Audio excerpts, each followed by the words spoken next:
কাটা খামচাতে কখনো আসে যদি শকুন আর হায়নার দল, সংগ্রামে সংগ্রামে রুখে দাঁড়াতেই হবে, সাহস বুকে অবিচল এ দেশটাকে বদলে দেবার শপথ নিয়ে। আসছে দেশায় আসছে সময়টাকে পাল্টে দিতে। হারামির বাচ্চা, খাওয়া মার আর গান গাওন নে। দর্শক, এখন আমরা আছি জাগরণ পার্টির সংবর্ধনা সভায়। প্রবল উৎসাহ আর উদ্দীপনায় সংবর্ধনা দেওয়া হচ্ছে সেলিমকে। সেলিম এখন সময় নায়ক।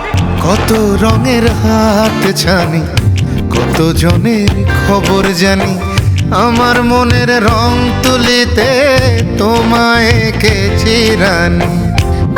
আমার প্রিয় সাদা কালো, হাজার লোকের ভিড়ে তোমায় বাসি ভালো, তোমায় বাসি ভালো। এমন যখন অবস্থা দেশের, তখন আর কত পিছু হটবেন? সত্যিকারের নাটের গুরু অন্য কেউ। স্যার, আমি মধু চেয়ারম্যান।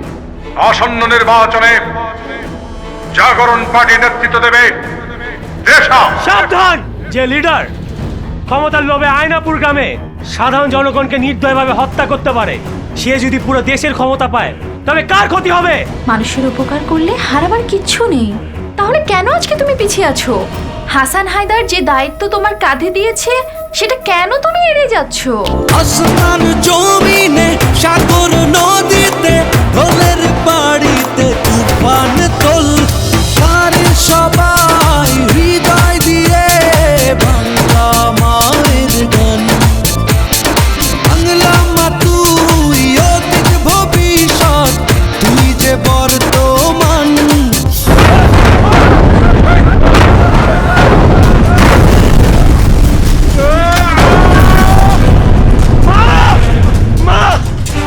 এটা কি?